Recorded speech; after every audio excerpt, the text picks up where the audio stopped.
Assalamualaikum warahmatullahi wabarakatuh and good afternoon. So I will start the session for webinar lecture today.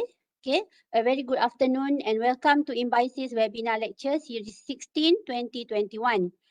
So I am Syarul Nataqain binti Baharum, will be your moderator for today's session. I hope that the video has provided you with some background. So for those who are interested to collaborate with us, you are most welcome to do so. Please feel free to browse our website and social media for the latest updates and info. So for today, I feel so grateful. So we are granted with good health and time to attend our webinar series.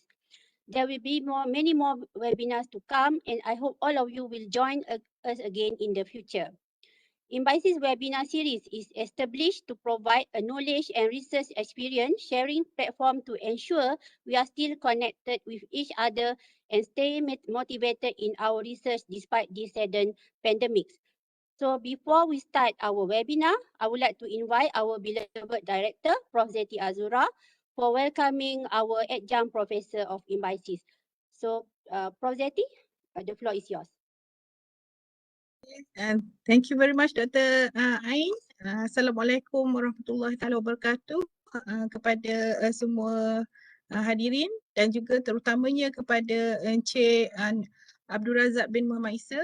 So maafkan saya kerana menggunakan bahasa Melayu. Izinkan saya menggunakan bahasa Melayu. Okey, terima kasih Dr. Ain kerana memberi kesempatan kepada saya. Di sini saya ingin mengambil kesempatan ini untuk mengalu-alukan kedatangan Encik Abdul Razak Mohd Isa daripada syarikat Medika Natura Sendian Berhad sebagai Profesor Adjunct INBIOSIS. Terima kasih banyak-banyak Encik Razak di atas kesudian menerima pelantikan daripada kami. So saya harapkan So saya harapkan kerjasama ini akan memberi banyak manfaat kepada kedua-dua belah pihak dan juga dapat membawa INBIOSIS untuk belajar daripada Encik Razak tentang selok-belok untuk membawa hasil penyelidikan kepada industri. So saya insya-Allah nanti Januari 2022 nanti kita akan jemput Encik Razak datang ke INBIOSIS untuk satu majlis meraihkan pelantikan Encik Razak dan sebagai warga INBIOSIS. Okey, sekian, terima kasih dan saya harap semua hadirin dapat mendapat manfaat sepenuhnya lah daripada pengalaman yang akan dikongsikan oleh Encik Razak. Terima kasih Malam Pengarah Dr. Ain di atas kesudian menjadi moderator hari ini. Assalamualaikum. Dr. Ain. Okay, thank you, Prof. Zeti. So I'll continue the session. Before we start, I would like to introduce our honorable speaker for today, Encik Abdul Razak Mohd Isa from Medika Natura Sendian Berhad, who is also our adjunct professor as mentioned by Prof. Zeti.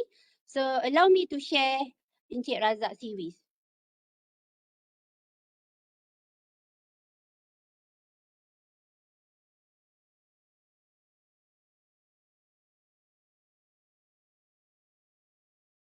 Where's the CV?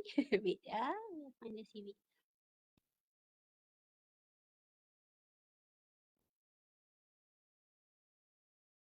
Wait.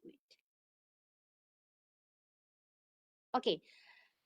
Encik Razak is a CEO and co-founder of Medika Natura Sendian Berhad, a clinical stage company focusing on the botanical drugs and high-value herbal ingredient research and development of Malaysians and Southeast Asia origin.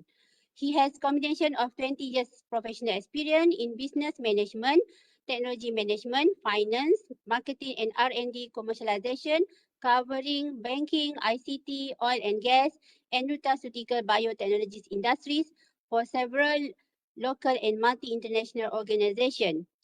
So he is our adjunct professor of INBIOSIS and also as a herbal product development advisor for the Center for Natural Product Research and Drug Discovery, Senar University Malaya.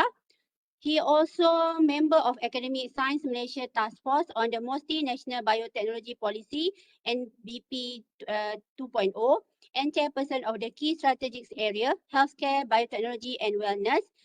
And he also a pakar for the pakar bidang for the Dana R&D Mosti since January 2021.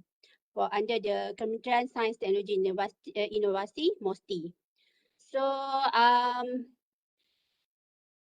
so before we start, I think maybe Dr. Razak, you can introduce the company before we start the session.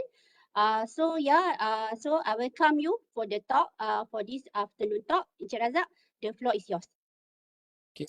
Thank you, Dr. Ain, and also thank you to Prof. Zeti and also UKM for inviting me to to share our experience in developing botanical drugs in Malaysia. And also thank you to UKM for appointing me as an adjunct professor. Hopefully that this will be the bridge for us between the industry and also the education sector, working closely in developing further our botanical industry in Malaysia.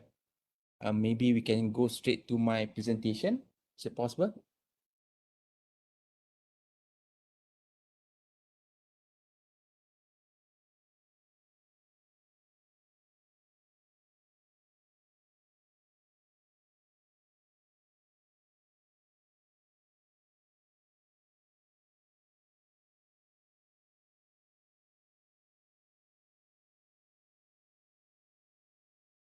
Okay. So basically, this session, I was invited by INBIOSIS to share our experience in development of botanical drugs and commercialization in Malaysia. So what I will walk through with everybody today is for the past 7 years in our journey to produce hopefully the first botanical drug in Malaysia, and also to see more botanical drugs commercialization taking place in the universities. So next slide, please. Next slide, please. Okay, this is very interesting figures. You can see that they are two different market size. First, recognized as herbal medicine market size, valued at 98.6 billion, and then growing to 391 billion by 2028. And then second will be the botanical and plant-derived drugs market, which is going to be about 40 billion by 2024. Kalau kita nampak kat sini, herbal medicine and botanical, what's the difference? Because a herbal medicine market, dia ambil kira all these traditional cosmeceutical and also functional drinks market size. And botanical and plant-derived drugs market basically focus specifically on botanical therapeutic drug derived from plant base. So this is why you see that the numbers are slightly different, but basically they came from the same source, that is plant-based material. And then from that also there are at least three areas that driving the industry growth and also preventing the industry growth, and also the opportunity if we can overcome the challenges. First, basically the major driving factors would be rise in usage of botanical drug as an alternative to synthetic medicine, because kalau kita tengok pun not everybody interested to use synthetic, but of course there are also other side effects related to synthetic as well. So this is why people prefer to use natural based product. That's first major driving factors. And second, the technological advancement, the science advancement in science, advancement in clinical works, that also drive the industry growth. And also we see that prevention of various chronic diseases before we fall sick. So that is where botanical role is very important. Tetapi there's a major restraining factors. First is of course the strict laws and regulations for approval of botanical drugs, and also because it's traditional, kan, so limited scientific evidence. This is where the science it plays important role for us to establish the safety and efficacy, which is this part I will elaborate further. And then moving forward, the opportunities. You can see that, as you say, that numbers are growing, preference over synthetic is growing, and also we can see there's a trending in FDA application, and on top of that also Malaysia released a guideline on therapeutic clean natural product in 2019, which is that guideline also will definitely promoting more commercialization in this space. Next slide, please. Okay, numbers wise, you can see in the billion, but specific to Malaysia is very interesting figures by Boston Consulting. They came out with the TNCM blueprint, which is they identified the market potential growth from 249 billion ringgit in 2017 to 517 billion ringgit by 2028, which is Asia Pacific. 9.5% will come from Asia Pacific, which is including Malaysia. So you can see that the numbers are there, the opportunity is there, but then how do we unlock this and turn it into actual numbers? That is where the challenge is. Next slide, please. And then on top of that also, TCM or herbal base can also play a very important role to reduce our healthcare costs. Because kalau kita nampak currently also, kalau you look into the COVID-19 situation, because I think that is the best case for our reference. Our solution currently are all imported. Kita tidak ada homegrown solution to tackle COVID-19. Vaccine is not from Malaysia, but only recently the government launched a vaccine blueprint. Hopefully that eventually we could reduce the reliance on foreign vaccine. And on top that, also therapeutic treatment as well is 100% imported drugs. So we hope that with the TCM or herbal or botanical, this where it can bring down our importation costs and also can reduce our healthcare costs moving forward. Next slide, please. Okay, what is botanical drug? So this is very interesting situation that we are facing. We are grappling and then question mark what define botanical drug. Next slide, please. As per FDA guideline, basically botanical drug is intended for use as a drug. So there's no difference when it comes to a definition of botanical drugs and synthetic. It's intended for use as a drug. However, the difference between botanical and synthetic is the second point, which is a conventional FDA approved drug has a single well-characterized active ingredient. Mostly this is where we talk about isolated compound and then synthesized single compound approach. However, the difference in contrast is botanical drug by definition comes in the forms of extract or extracts that are composed of multiple chemical constituents. So basically, FDA recognized that in botanical, you can work with multiple chemical constituents. Does not need to be isolated, does not need to be synthesized. So you take it as a multiple chemical constituents. So that's the difference between botanical and synthetic, conventional. And then, however, although when it comes to the science, it's different, the clinical, there's no different because they will expect the regulatory, Malaysia and also globally, including FDA, they will expect that the clinical study is done in accordance to the standard in ICS-GCP. So there's no different.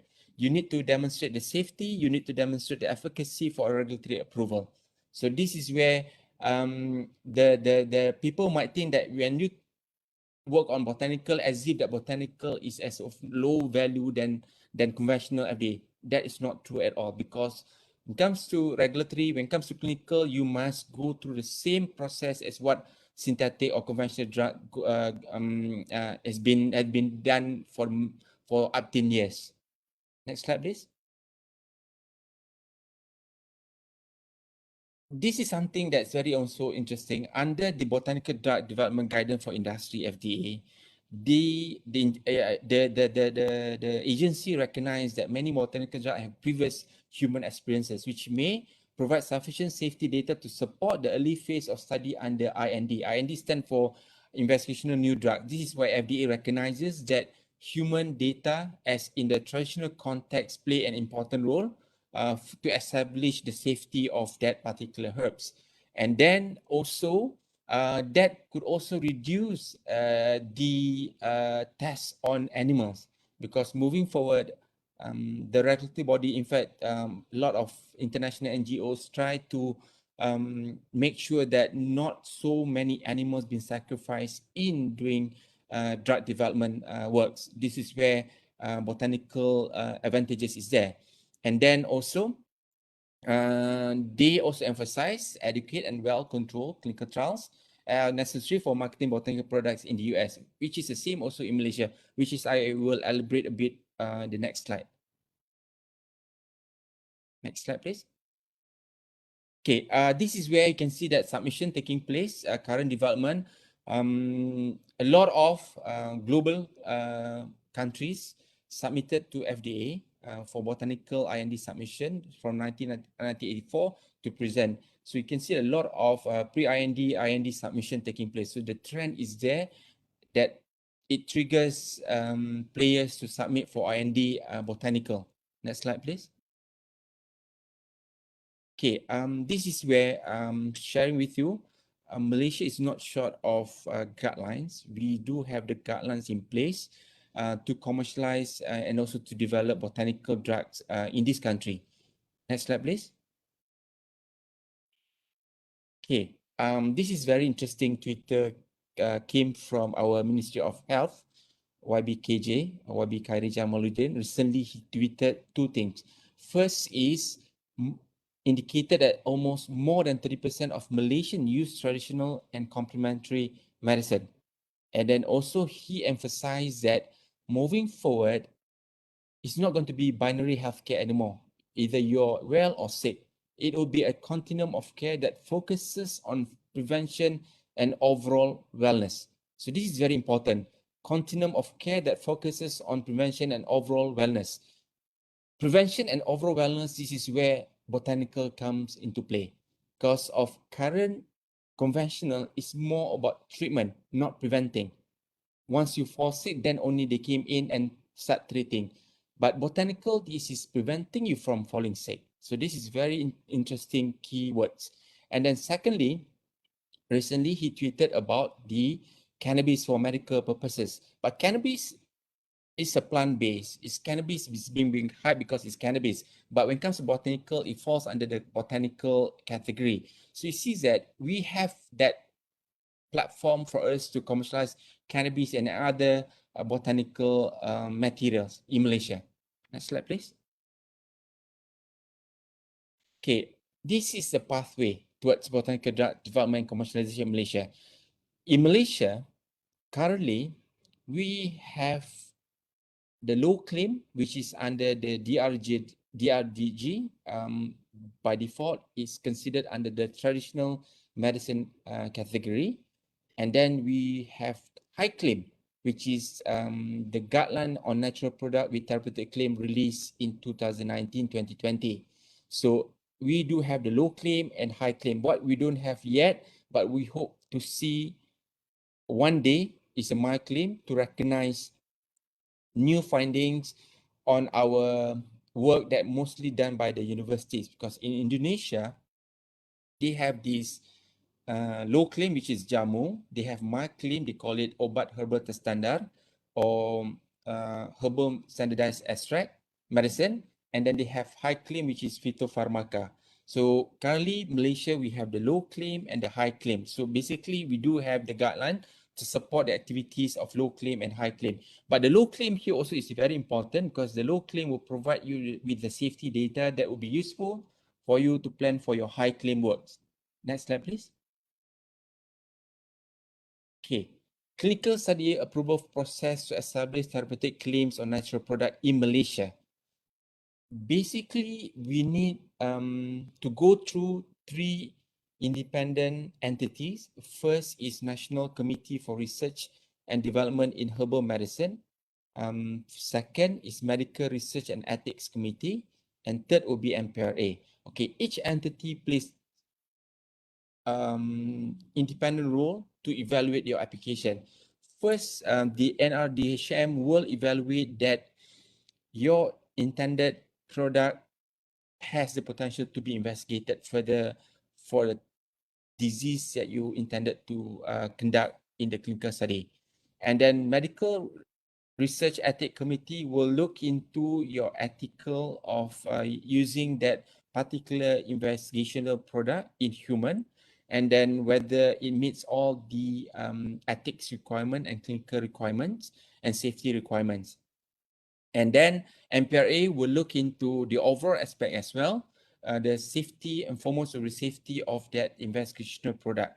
So these three entities must approve your application before you could proceed to clinical study. So what you need to produce during this before to submit to all these three entities, basically you must establish your preclinical safety must be compliant to OECD. This is where, according to MPRA, your safety must be OECD compliant. And an efficacy on animal means that you have your investigative product has proven that it works on animal. And then the main documents encapsulating all your findings will be in the form of clinical study protocol that must be in accordance to ICH GCP guidelines, and then followed with investigational brochure, which is explaining all the technical safety data of your investigational product. So these are the main documents that must be submitted. And then your investigational product and placebo must be manufactured in a GMP PICS approved facility. So basically, these are all the information and the documentation that must be submitted to the three entities that NRDHM, MRC, and also NPRA. Okay, next slide, please. So, in a nutshell, giving you the idea of botanical drug pathway that we have adopted since 2010, it starts with the planting material. Planting material, we do have CRIM MOE standards, MPRA standards, and also a good agriculture practice standard. So this is very important for reference to prepare the dossier. And then followed with the safety must be a GLP safety data. This is as per MPRA guideline 2019 on therapeutic claim on natural product, and as to you must complete that GLP tox and then chronic and subchronic depending on the type of disease you want to investigate. And then it has to be manufactured in a GMP PICS, that is your investigational product. And then your protocol must be in accordance to the GCP protocol, ICH GCP, means that good clinical practice. So this is representing the 4G. GAP, GMP, GLP, and GCP must be in place for you to be eligible to be considered to proceed with the therapeutic study in human in Malaysia. So why it's important to have all the 4Gs is first is safety. First and foremost is safety of your product. Second will be the efficacy of your intended product, and then consistency in terms of the active ingredient in each of that capsule. And sustainability mostly is about how do you sustain your raw material production, and then until it goes to commercialization. So these are the development pathways that we have adopted since 2010 until today. We cannot run away from these four Gs. Next slide, please. Okay, next slide, please. As a company, I didn't start with the company. I started with the market size. But as a company, Medika Natura is a clinical stage company. We are focusing on botanical drugs and high-value herbal ingredients of Malaysian and Southeast Asian origin. Our focus is currently we have completed phase 2 study in obesity. We have preclinical works in diabetes with UKM actually, and then cancer in UKM as well, Dr. Syarul, and then COVID-19 soon. And then we were appointed by the Ministry of Agriculture and Food Industry as an anchor company in 2015 to develop and commercialize SK7. That is our standardized, our core product, standardized extract of Labicia pumila as a therapeutic product for obesity. And then the initial research was conducted by Prof. Zahid Ismail from USM. And then recently we secured strategic research grant from Ministry of Science, Technology and Innovation to conduct SK7 randomized clinical trial on COVID-19 in collaboration with Institute for Medical Research, IMR Malaysia. That about our company, Medika Natura. Next slide, please. What is SKS7? Because earlier I mentioned about SKS7. SKS7 is our core product that is a patent pending standardized extract of Kacip Fatima, developed and produced by Medika Natura. Why we name it as SKS7? Because we want to differentiate that not all Kacip Fatima is equal. So why? SKS7 has gone through robust preclinical activities from the safety and efficacy point of view. And then it's been produced under the GMP PICS, US FDA CFR 21, GLP, OECD, CTX halal guidelines. So that is what make us different. Our Kacip Fatima different from any other Kacip Fatima. And also, this is the first Malaysian Kacip Fatima to receive US FDA clearance as a new dietary ingredient. And then also the first Malaysian that submitted for approval for EFSA Novel Food.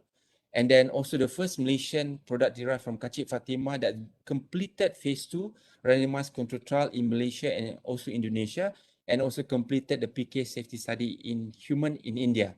And then inshallah, if everything goes well, also be the first Kacip Fatima SK7 that will go through for COVID-19 category 3 in Malaysia very soon, because we already received the clearance approval from ethics and currently sold under the brand name Labicity. Next slide, please. So this is where, if you look back, if you recall that I mentioned the 3Gs.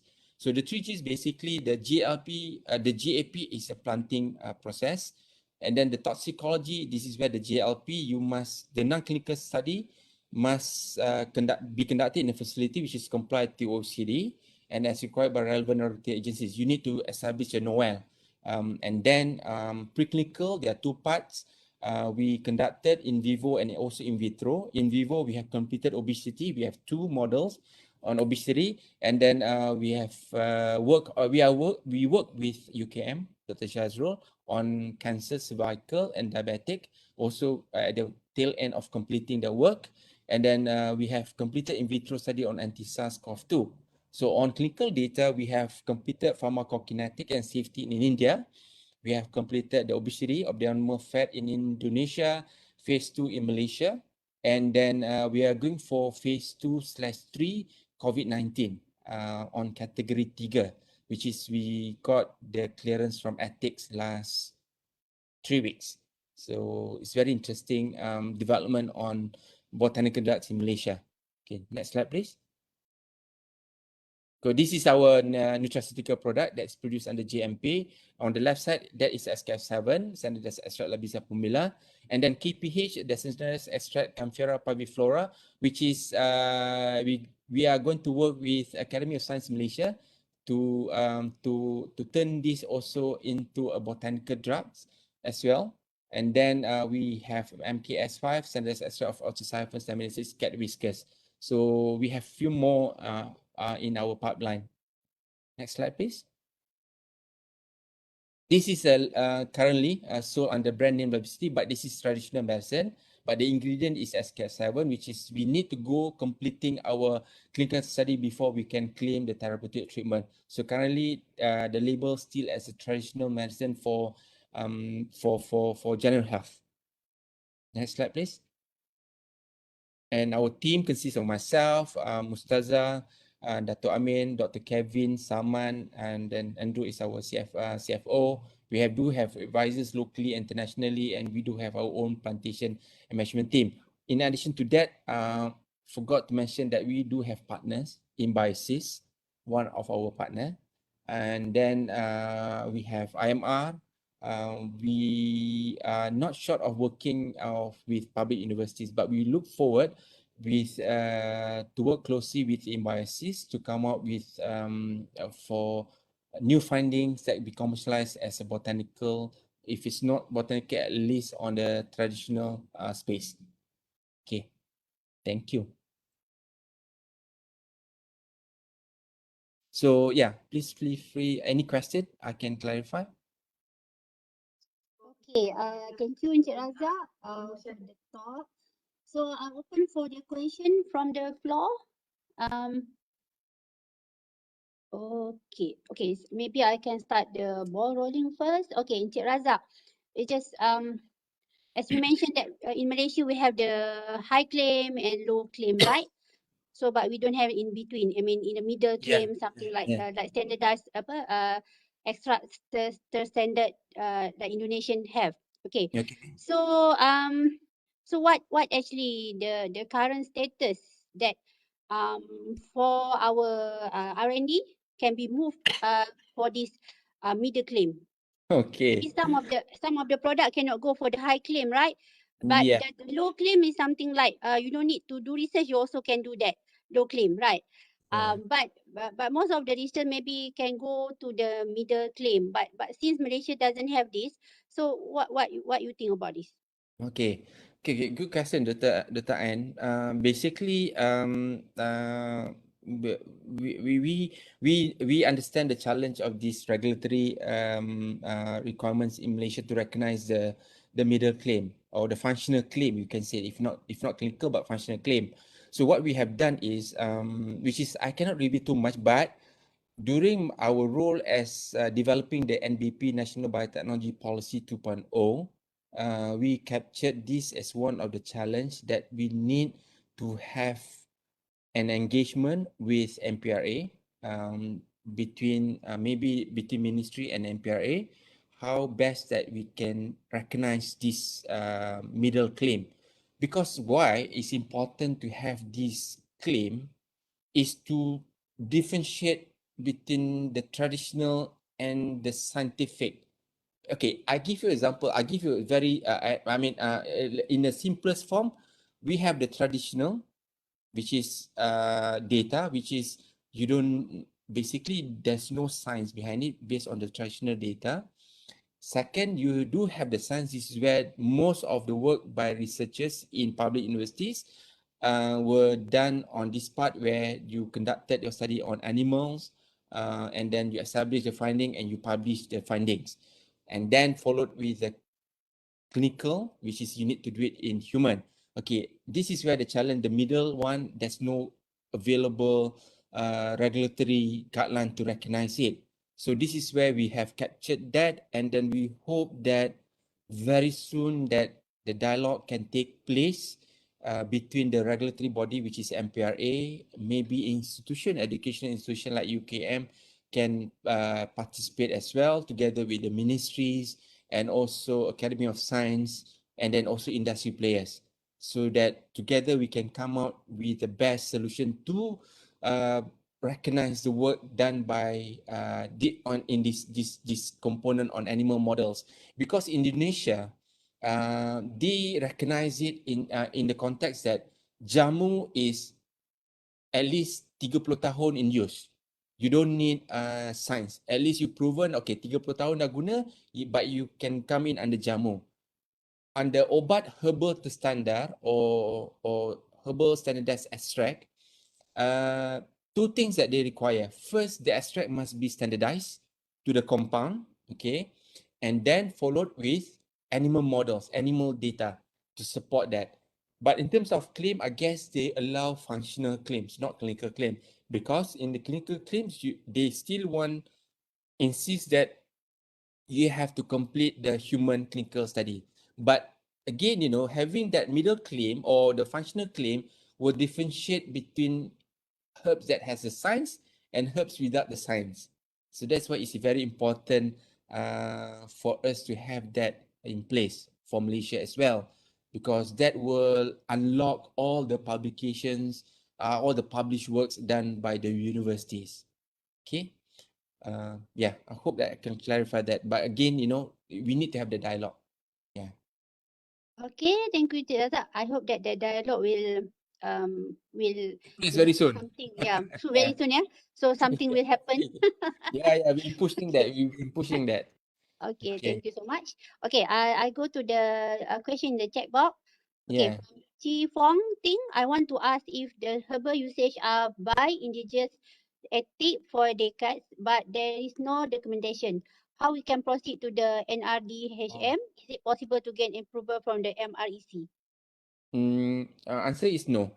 You cannot, because of you have to refer back to the MPRA guidelines. In the guideline is the title of the guideline is therapeutic claims on natural product.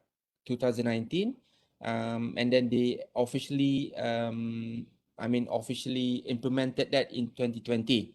So in that guideline stated clearly two things: safety must be GLP, and then must be produced in the GMP pigs. The IP must be manufactured in the GMP pigs.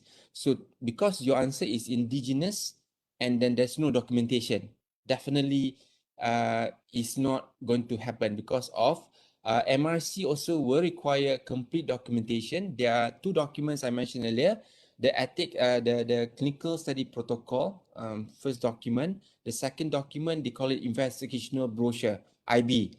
IB is the heart of your IP investigation, which is contain the safety dose, your efficacy data, your safety data, and then potential and then efficacy and safety of your investigational product. So unfortunately, no.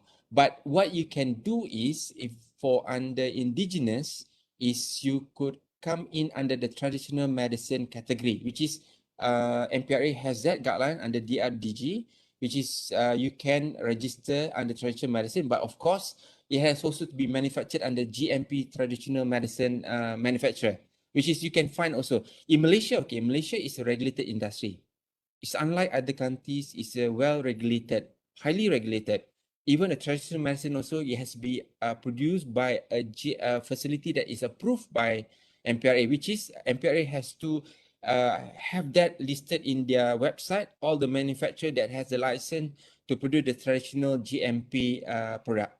So that is, then you go that level first, and then you still need to conduct your safety according to GRP before therapeutic. Okay. Then and then that maybe yeah.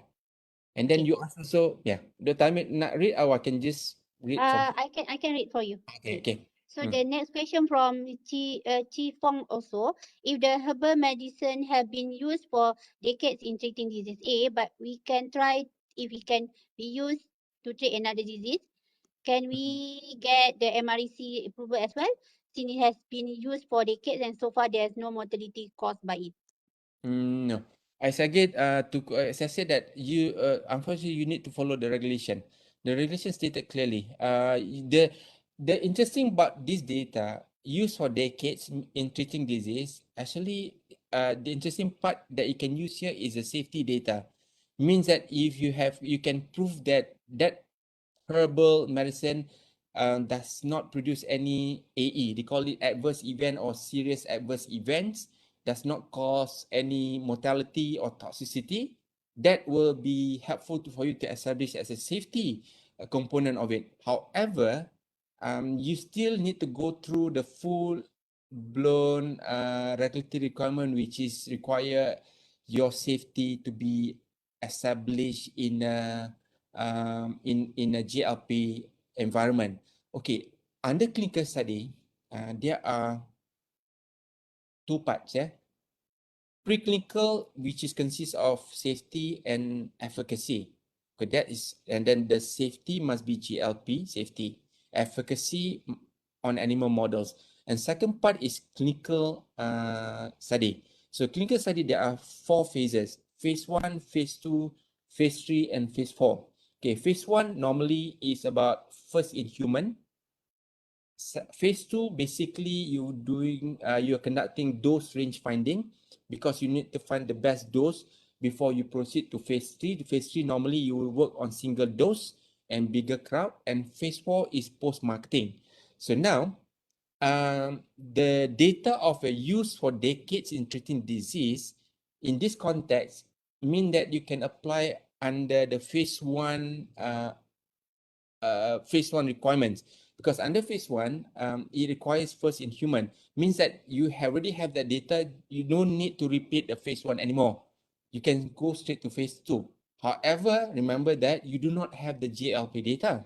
So this is where you still need to have the GLP data before you can go to phase 2. So this is where the tricky part, this is where the challenge on Botanical, they will treat you as equal as conventional drug when it comes to clinical. Yeah. Okay. Okay, the next question by Dr. Murni. For preclinical study, there is any need for the GLP for the lab before the data can be proceed for the clinical trial? Yeah, as I said that this why is important. We understand kalau university conduct research, university will conduct the animal model study and also will be also conducting safety study. And then safety study normally university will follow the OECD guidelines. But unfortunately, the lab that they conducted the study that was conducted is not an GLP lab. Okay, this is where kalau boleh, okay, this is something that also you need to plan. Dalam toxicity tu, dia ada 14 days, dia ada 28 days, dia ada 90 days, dia ada 1 year chronic, subchronic, genotox, etc. Okay, now, you look into the kind of disease and the treatment that you want to do. For example, that if your treatment does not require for long-term use, then just establish tox data that's enough to complete the treatment.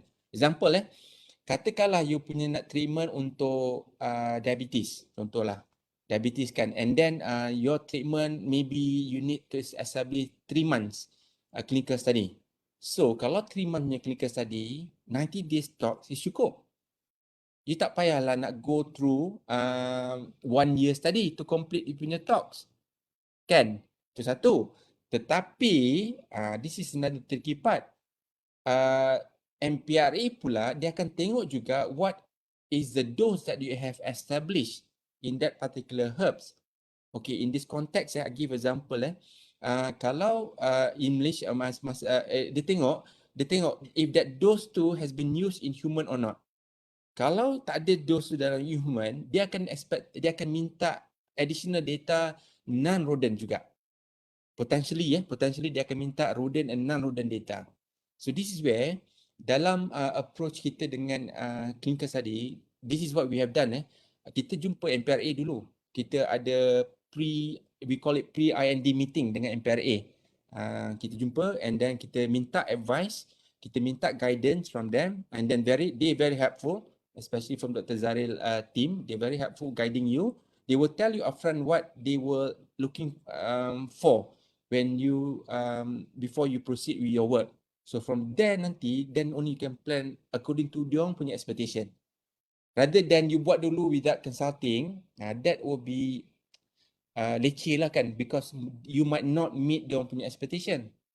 Sebab they will give the final say whether your product can proceed or not to proceed for clinical. So this is where it's best to meet them before proceed with human clinical study.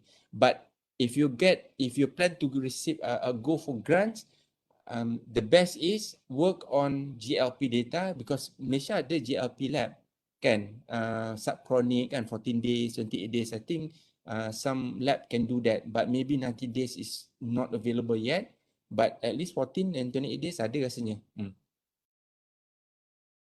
Okay. How about if that the data already published in the publication but not from ours, but the data from others group? Can we just use that one? Okay. This is the bridging concept lah. Basically, they will still want to see your own data. Okay, they still want to see your data, tetapi you can use other third party data to support your finding.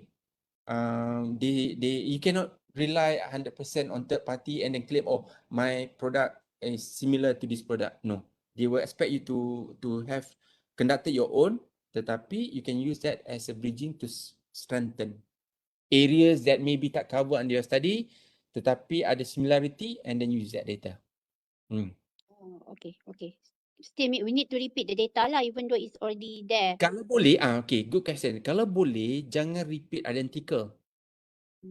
Maksudnya kalau katakan you working on a similar herbs and then look into screen balik apa yang dah publish, maybe it's like macam puzzle kan, you put puzzle, maybe 10 publication dah ada tapi it's not a complete puzzle. So this is where you come in to complete the puzzle, and that is where your advantage is, because you come in with the complete puzzle, and the remaining publication tu is to support you punya finding. Nampak tak? So that's the strategy lah. Jangan buat benda yang too identical, too close. Means that someone dah publish, you just repeat balik, that defeat the purpose. And itu yang kita nampak lah. And Okay, okay. okay. Okay, next question by Chi Fong. Where can we find the GAP guideline in Malaysia? Oh, good agriculture practice guidelines is under SIRI Malaysia standards. And then under the GAP lah. Kalau GAP stand for good agriculture practice. That will be SIRI MOA standards and also Malaysian standards. Ada that standard stated. Okay. Okay. So next question from Dr. Muni. The cost for clinical trial is very high. May I know if Natura Medika attend any financial support from the government? Yeah, he got millions from government. I jawab. Actually, we yes, agree with you, expensive. This is where it's important the government support lah, kan, in terms of R&D and clinical works. And then currently pun not 100% supported, but alhamdulillah we get the support with matching grants and also the reimbursable grants, but we still have to incur quite expensive financial commitment. It's important to have that support. Yeah. For your information, Encik Razak is a millions dollar man. It's research, not me. You research lah. Okay. Next question from Shakir. Does Medika Natura needs to apply for halal certificate for the product, or is it the GMP certification already included halal? We still have to apply halal certification for the product. That's why that's important. Under pharmaceutical, they have MS2424 kan. So this is where you have to get it right from the beginning lah. Always make sure that you baca all the guidelines. MS2424 is related to halal pharmaceutical guidelines.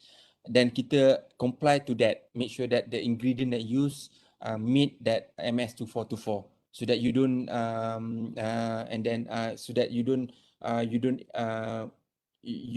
but because you would not incur further cost to rectify that. So that is important. And then the GMP certification, basically GMP PICS is GMP PICS. Halal is not compulsory in therapeutic guideline, because NPRA insists only GMP PICS. Halal is something, is a bonus under botanical lah.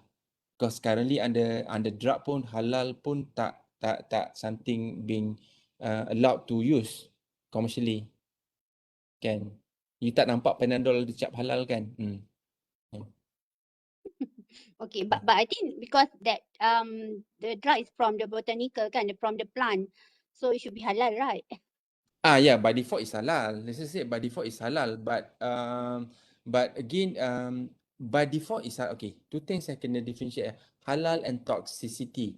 Because of kita, when you were talking about therapeutic, although it's halal, tapi when we deal dengan active compound, when you work on active compound, the compound can cause toxicity, cytotoxicity activities, this is very important. You punya GLP data. So halal does not mean you are escape from safety evaluation. Yeah, itu kena clear lah. Safety still be evaluated by the GLP standard. Okay. So it's two different things, right? Yeah. Okay. Okay, next question. Wait, there is any question?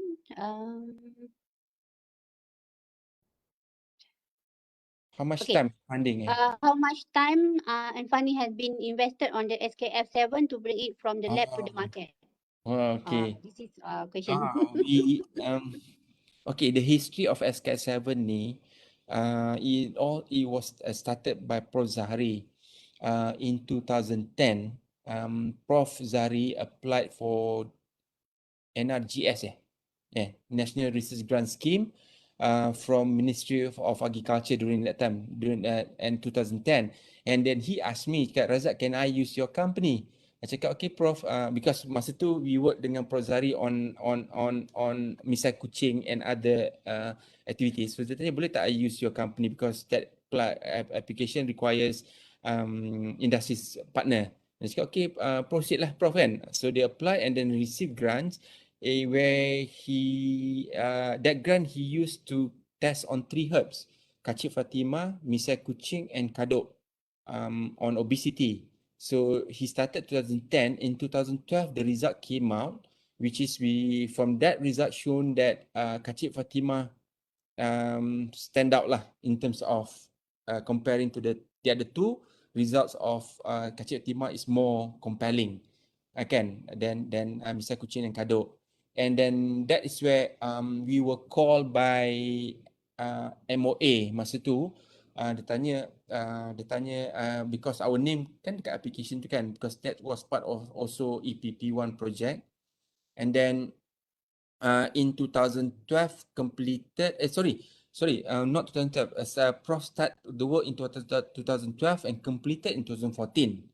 And then we were called by the ministry to present our plan to take that forward. So we presented. That is where in 2015 we were appointed as an anchor company by Ministry of Agriculture. That is where our journey starts. And then during when we started that journey, there was no guidelines. There was no therapeutic guideline for natural product. That guideline only available in 2019. So we are lucky because we do have a technical committee under Dr. Ami Fazlin, Prof. Zahri, and then a few other from MOSTI and also MOA, which is guided us on making sure that we are on track with our safety data, because safety ni is very critical lah. There's no U-turn kan, we have to make it right. So that is what our work is. So if you're talking about time, yes, it took us 7 years and we're still working on it until today. It's unfinished work. We just completed our phase 2 this year. Just imagine, 2017 and then 2020. And then in terms of funding cost, so banyaklah we incurred. The time and then the monetary and non-monetary too is a big amount of investment from both sides, from the government and also from us. This is where it's important for us to deliver successful project, because we compelled to make sure that we deliver. So alhamdulillah, so far we are on the right track with our work. So and then also and hopefully that more opportunities will be open up for newcomers in this space. Yeah. But unfortunately, I cannot reveal the actual amount.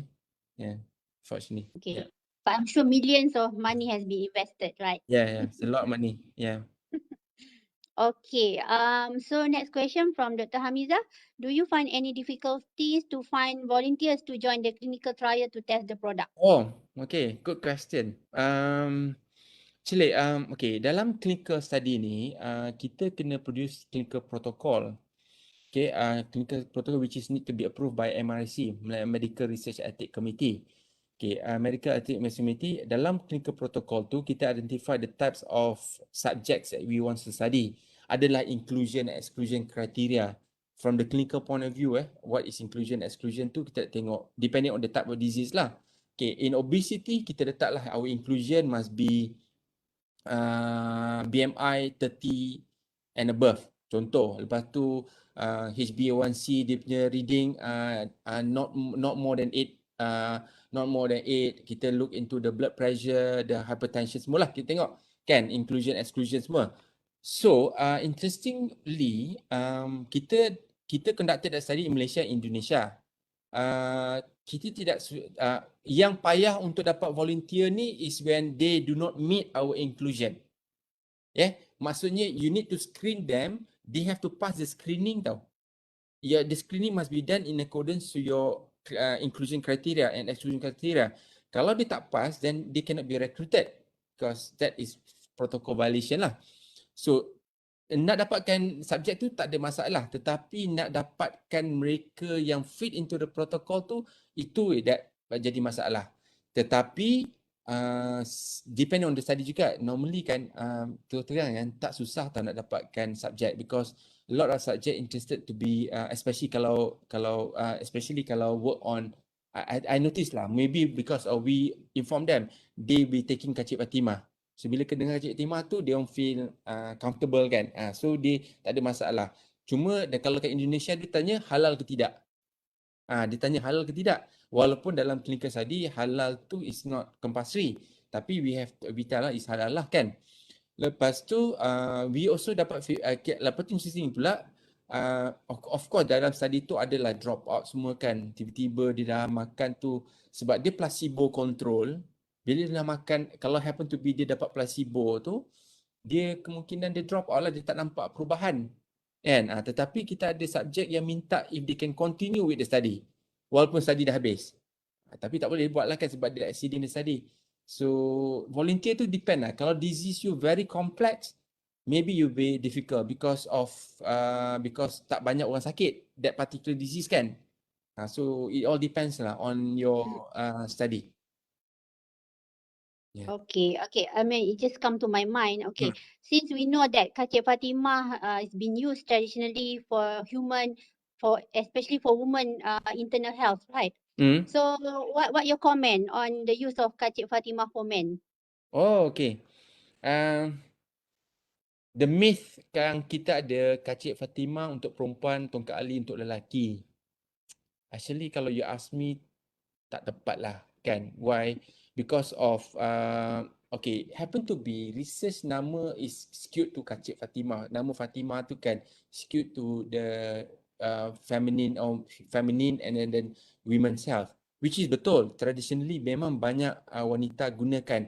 Very interesting wanita gunakan traditional untuk firming and then toning the abdominal muscle selepas bersalin. So kalau kita translatekan into from the science point of view, that actually visceral fat. Okay. Lepas tu pula gunakan untuk strengthening the bone, thickness in the bone. Thickness in bone tu kalau kita translate into the scientific point of view is osteoporosis, strengthening the bone, which is Kak Cik Fatimah publication from UKM ada on osteoporosis on Kak Cik Fatimah improvement bone density osteoblast. And then men pula, there's one book that we found published by Gynae from USM. Lelaki Sarawak gunakan Kak Cik Fatimah untuk vitality dan juga untuk improve semen count. Kak Cik Fatimah kan. So and then ada juga orang tanya kalau makan Kak Cik Fatimah ni boleh jadi lembut ke? Kan, because of the idea of Fatimah kan. Tapi for the record, I've been taking our own product like SK7 since 2017. I punya misan dengan janggut ni kena cukur selalu, tak adalah nampak perubahan. So tak adalah. I think scientifically I tak tahu. I tak nampak that connotation between sexuality dengan sexuality seorang tu dengan herbs. So far lah I tak nampak lah, frankly speaking lah. Unless saya tak tahulah kalau ada orang makan Kak Cik Fatimah berubah kan, tapi so far I didn't see that happening lah kan. And kita nampak improvement on the human, yes, lelaki makan, tetapi we notice that the ladies react better than men. I think maybe because of hormones in wanita more sensitive compared to men. That's why the interaction among the women tu memang kita nampak lah very interesting. Okay, good answer. Okay, next question regarding the performing experiments using the animal model to test the product efficacy. Is it necessary to test the experiment using various animal models or using one animal model such as rat is already enough? Okay. Normally it's only one animal model. Okay. Sekarang macam ni tau, animal model ni, that's why cakap kita kalau boleh you buat targeted sebab sekarang ni kalau you compare dengan conventional drug, there's no history of use. There's no history. Kan? There's no history. That's why microRNA to become issue because there's no history of use in the vaccine. That's why people panic. Selamat ke tak selamat kan? Kan? Contohnya lah. So sekarang ni, in the context of botanical, there are many history of use in the traditional context. So bila nak design you punya study tu, design according to what is being captured in the traditional context. I give example as I said lah. Kalau Kak Cik Fatimah dia cakap ada history of firming and toning the abdominal muscle, merampingkan bentuk badan. that actually relates to visceral fat. Lepas tu dia bagi di situ juga untuk memulihkan tenaga selepas bersalin kan. Itu related to energy improvement. Lepas tu also ada menceritakan untuk kebaikan untuk apa ni postpartum depression. Meroyan kan. Actually postpartum depression tu related to hormone balances. Kan kalau kan postpartum ni just imbalances in hormones kan. So Kacik Fatimah ada role in balancing the hormones. So this is to say the context to kalau you can translate from traditional to science, then you design your punya research on that and your success is so higher because you don't ignore the traditional, because we have seen a lot that the traditional data tu memang menunjukkan ada keberkesanan during the animal model. Itu yang penting. So juga kalau boleh guna one animal model lah. Kalau you nak buat on particular disease, that animal must be model according to that disease lah. Kan? Okay. Okay, next question from the FB Live. How is it the standardization and quality control of the raw herbal material conducted? Oh, okay. A very good question actually. It's very tough actually for us. It's very expensive work. Okay. Regulatory wise, FDA require 3 non-consecutive batch of production. Okay, to show that your extract is identical in terms of the active ingredient, the fingerprint. And then Europe, EFSA requires 5 non-consecutive batch production that you must show that they are consistent in their fingerprint. Okay, dalam fingerprint kita establish, of course kita identify the marker compound, the major marker compound means that kalau Kacik Fatimah is gallic acid, kan? Kalau Tongkat Ali apa? Tongkat Ali sebab I can recall. Kalau misal kucing Oxycyphon saminus is sinicity ataupun rosmarinic acid contoh kan. Okay, all this according to the monograph we use that as our marker compound, tetapi because we want to differentiate that ours from the rest, we and then also regulatory they want to know what's behind they want to know what is your extract, a full characterize they call it, characterize your extract. So what we have to do is we conducted HPLC is basic for us. HPLC is lah makanan ruji kita buat setiap kali. And then we go beyond that, we go also conducted CMS. And some of that also, the method is not established, we establish our own method. That's how tough it is lah. So basically, from that kita establish the fingerprint and then we make sure that every production must meet that fingerprint. Kalau tak meet fingerprint, we cannot use. We cannot use that extract. Itu satu. Lepas tu pula, our extract must free from the all the carcinogenic punya racun kan. All this established, we screen our extract against about 100 established racun, which is we have to make sure does not exceed that measurement established by EFSA atau FDA ataupun Malaysia. That how, and then kalau exceed, we have also cannot use the extract. Itu yang kita buat. Memang it's expensive, tetapi that's why we have to get it right from the beginning, from the selection of raw material until the end product tu memang kita kawal end to end. Yeah. Okay. Okay, Razak, since you mentioned about the monograph, so we must we should follow the monograph. What is the use of that kind of herbal in the monograph, right? For example, like Kacik Fatimah being used for the diabetes, right? Is it right? Okay. Can we claim like later on we find something interesting about this Kacik Fatimah that can be used for other treatment? So, but it's not in the monograph. How you comment on that? Okay. This is where I say that new finding must be updated in the monograph. Then only MPRA will look, because MPRA punya reference document, first document is under traditional medicine punya requirement, they look into the monograph. So what is in the monograph, that is what you can support your punya label claim. Tetapi under DRDG pun dia punya label claim pun limited. Dah ada fix, dia dah fix lah dia punya claim. You just can choose which one that support the monograph. Tetapi kalau to answer you, kalau ada new findings, either you need to update that in the monograph, your data, kan? And then I think you have to submit to who's the custodian? MOH lah custodian. Tak salah, IMR kot. Kan, you have to submit and then they evaluate. I think Prof ni pun from UKM pun ada daripada UK. Prof apa? Jamia pun work on Jamia. yeah, Okay, yeah, okay. yeah, yeah. You can ask from her also macam mana to update the monograph. So that is one quick way lah. I mean fast way. Tetapi kalau new claim tu is involve therapeutic, you still have to go for therapeutic study lah, clinical study. Because the middle claim tu pun memang functional claim tak available lagi. So the only way is the clinical claim. But clinical claim you have to go for that clinical study lah. Kan? Tapi kalau you update kat monograph pun, the label claim pun limited to what MPRA dah establish. You cannot go beyond that pun. Okay? Okay, that one is good. Good suggestion. Okay, next question from the Facebook as well. I want to know what is the legal process of doing R&D of our plants in Malaysia. Legal process, there's no requirement of legal as long as you do not do ketum and cannabis, which is you need a license.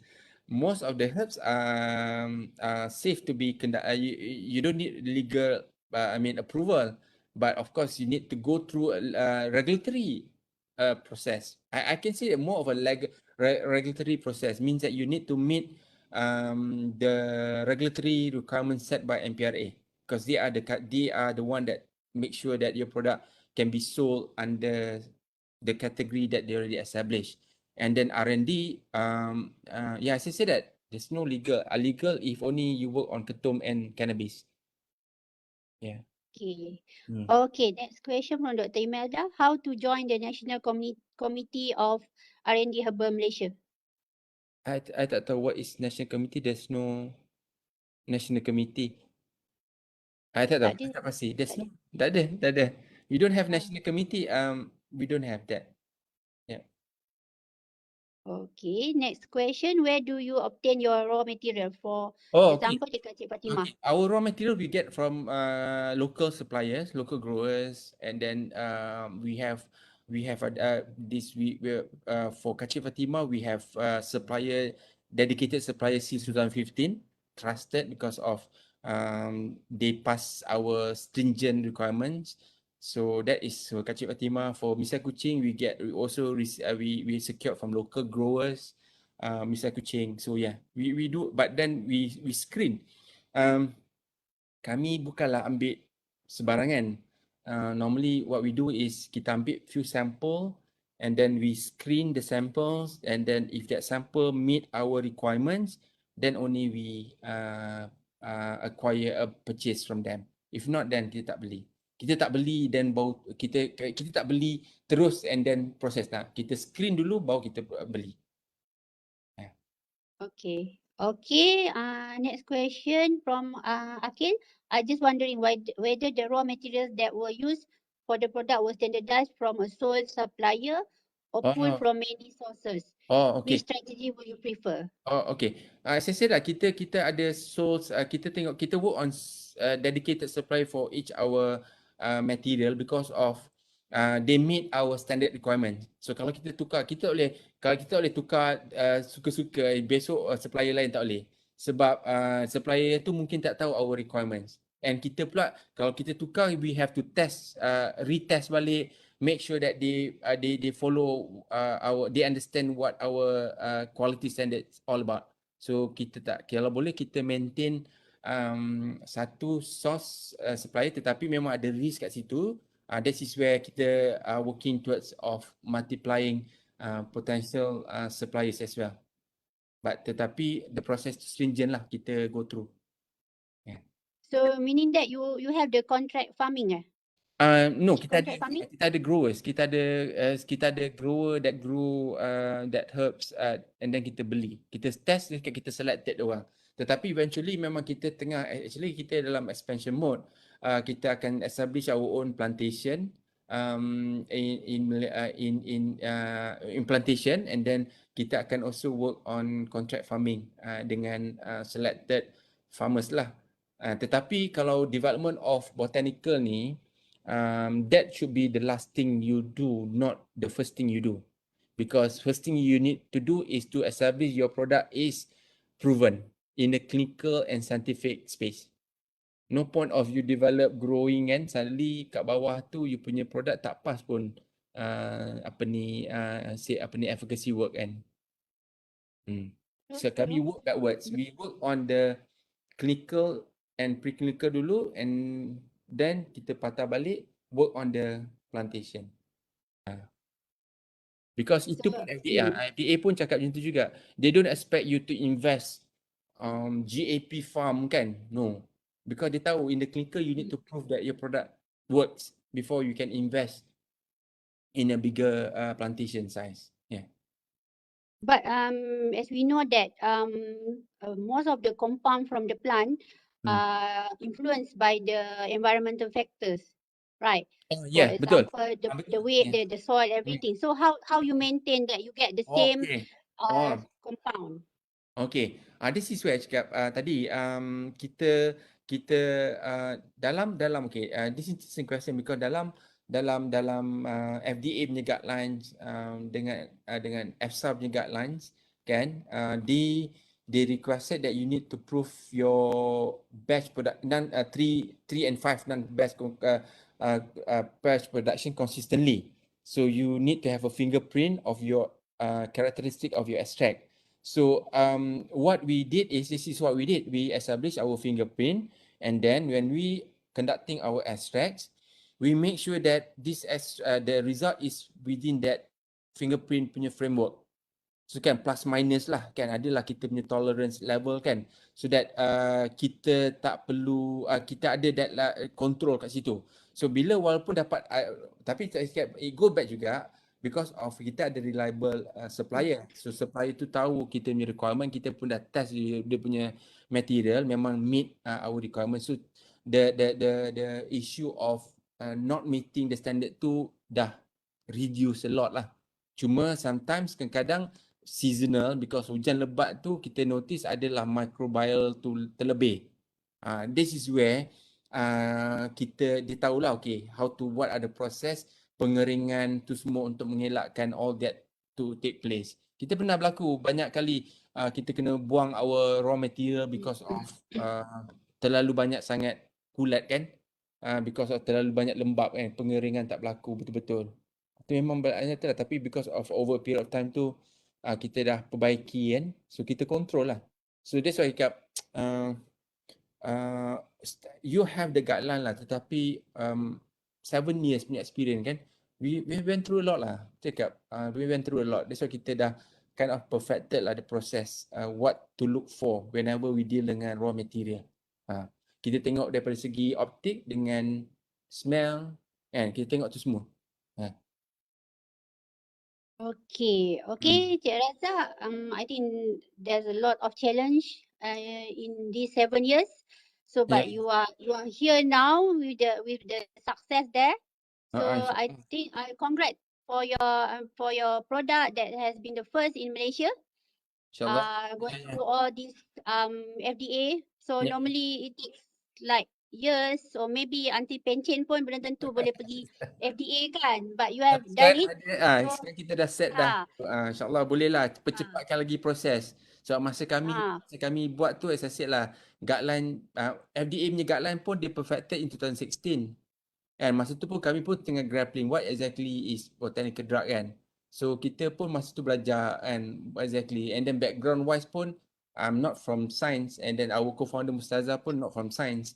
So tapi we learn that along the way jugalah. So it's a challenge, tapi hopefully dengan our experience ni we can avoid all the mistakes that we did earlier kan.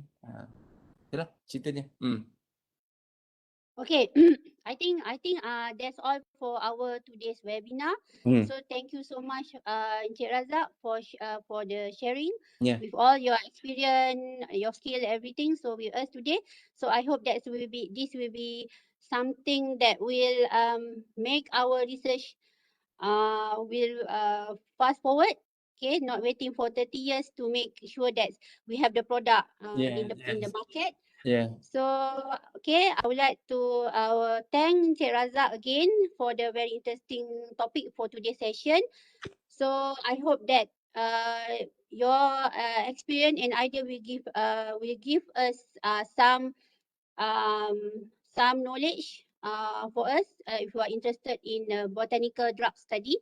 Okay, so for today's webinar, we have about more than 40 in the Cisco WebEx. I'm not sure in the Facebook we have about 15. Okay, so I would like to thank all the participants for spending your time with us today. Please stay safe and take care of your health and good care of yourself. So before we end the session, so let us immortalize this session by switching your video camera so we have your face capture.